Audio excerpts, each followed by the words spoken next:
welcome to the Louie File. Once again, here we are in the kitchen. Someone's in the kitchen with Louie, and it's his wife, Tracey. So every now and then, Tracey will get a, I don't know if this is the right word, an unction, maybe. Maybe that's the word. She'll get inspired to write something, a poem or poetic type thing, and today is one of those days. Not that she's not going to write it right now. She actually already wrote it. I already wrote it. So I'm going to let her read this, and we'll just see what happens, if there's much discussion afterwards or not. But well, the other day I was jumping rope in the rain. It was actually, all right. it was raining, but I was not getting rained on, and I don't know. I just began to pray for this guy who had lost his mom, and I don't know, the word or the phrase came to me, living life on purpose. So I kind of felt like the Lord was speaking to me, and so I just put a pen in my hand, and He did the rest, and this is what came out. It says, living life on purpose, what does that mean? When things don't look like what they seem. Living life by faith, the Bible says. To some, it looks like a guess. Putting all your eggs in one basket seems to the natural man reckless. But God says He is faithful. Cast your cares on Him. I'm grateful. What happens when life throws on a curve and everyone you know gets on your nerves? What if your mom leaves you abandoned and your car leaves you stranded? You put your trust in God on purpose, not how it looks on the surface. It's not about you, but Jesus, and He loves you to pieces. No matter what happens in life, living it on purpose to Christ. And then the verse that came to me about that was Romans 8:28.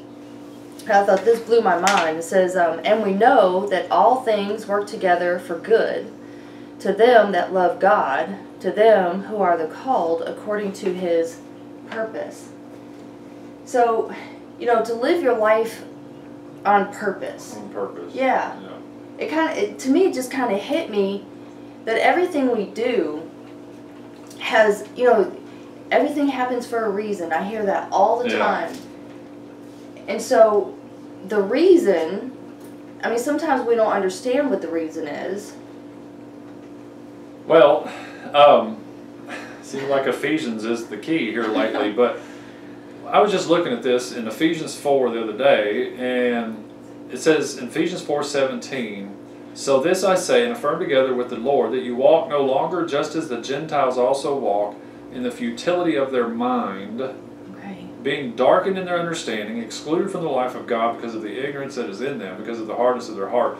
This phrase, futility of their mind, I kind of thought that is like the opposite of purpose. Right. Yeah. I mean, futility of your mind, futile, I think, ultimately means pointless or empty. Right. It was a futile thing to do. I should have never tried to pick that van up. Yeah. I should have never thought I could pick it. It was a futile attempt. Yeah. So it reminded me of my recovery days when I first started. I was on a methadone program, and the counselor says, I need 3 long-term goals and 3 short-term goals. And I was just bumfuzzled. I thought, goals? I spent my life getting high and drunk, and I mean, I went to work. I mean, I did make it to work on a regular basis, paid bills. I was a functioning addict, I guess you would say, to a certain extent. But to have goals, I mean, so what she was essentially saying to me was, you need to start living your life with a purpose, on purpose. You need to think ahead, plan ahead. Right. Don't just bounce off of everything that comes your way, reactionary. Yeah. And I thought, and this is what came to me when I was reading this the other night, the futility of your mind. So the Bible's telling us, now that we're a new creature, we can't live with empty space up here.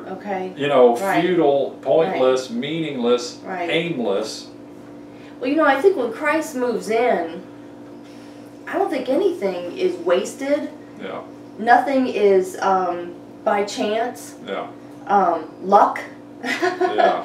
You know, all those things, you know, I live my life on purpose because either someone's going to bless me, I'm going to bless someone, I'm going to run into someone I hadn't seen in a while. Maybe I could pray with somebody, learn something. I don't know. I mean, well, you're awakened. Yeah. I think it's about being awakened. Another thing that came to me about this in 2 Corinthians 4, it's a whole lot of verses, so I'm not going to read all this, but it says in 2 Corinthians 4, like verse 8 on through the rest of the chapter, it's familiar verses to a lot of people, but it says, we're afflicted in every way, but not crushed, perplexed, but not despairing, persecuted, but not forsaken, struck down, but not destroyed.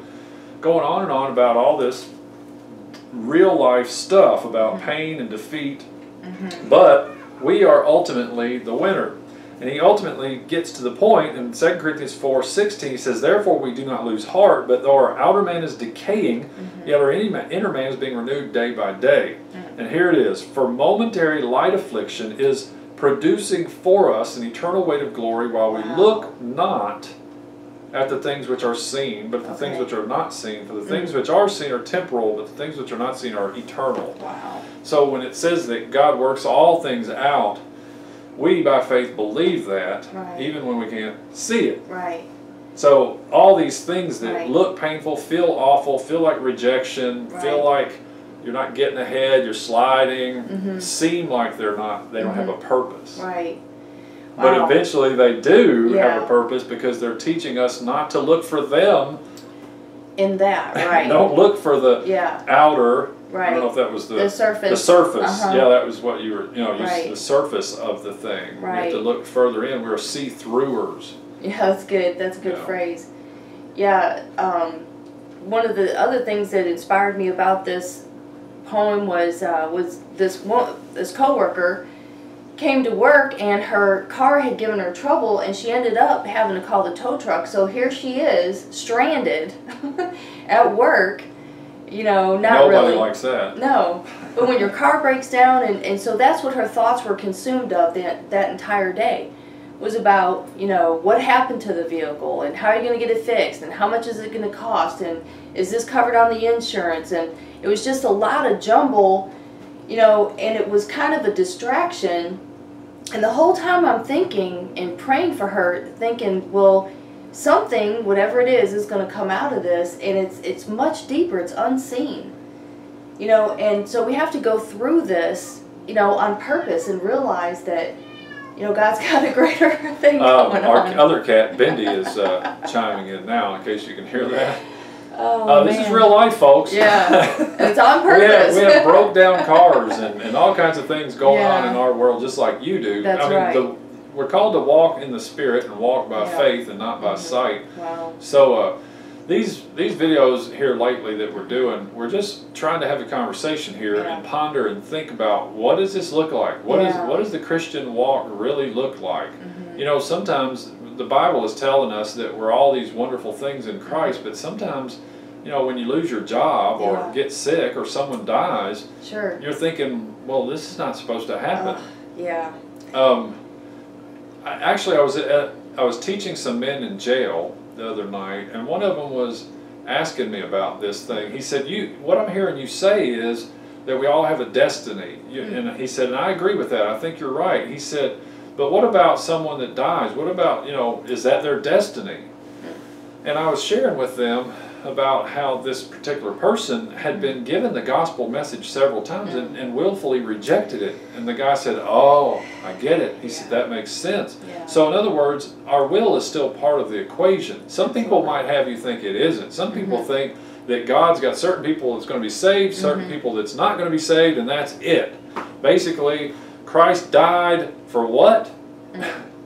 I mean, if he's already chosen. So anyway, I'm getting off track here, but the point being is that life is lived by faith. It is. And we're believing that there is a purpose, and we're walking step by step. I've been saying this a lot lately, that in the Bible, specifically the Apostle Paul, he calls the Christian life a walk. And that really hit me lately, because it's step by step. Right. You don't walk in leaps and bounds. You take one step at a time to get to the back door and out to the yard. You know, I mean, so, and sometimes they're wobbly. And sometimes you might have to stand still for a long time before you take the next step. You know, but it is progressive. Well, and faith is the substance, which I love that, substance of things hoped for and the evidence of things not seen. So if you can't see it, that's what you're putting your trust in. Yeah. You know, and it's like putting all your eggs in one basket. You know, and it might seem like a guess to some people, or maybe it's reckless life. You know, but that's to the person who doesn't have Christ to explain. I heard one time somebody said, if it turned out that Jesus was a fraud, he said, I'm just going to be a little fraud with him. Wow, that's I mean, because that's just, what are you going to do? Right. Well, I mean, you're going to hitch your wagon to somebody, and, That's and, right. and I don't know about you, but I'm hitching mine to one that came out of the grave. Too. That's right. I'm not hitching my wagon to somebody that can't overcome the grave. Absolutely. So, anyway, here we are, the Louie File. Once again, we thank you for watching, and we hope that these conversations are not too rambly. But if they are, maybe you speak ramblese. And so, join us next time while we figure out more of life's quandaries right here on the Louie File. Thanks for watching.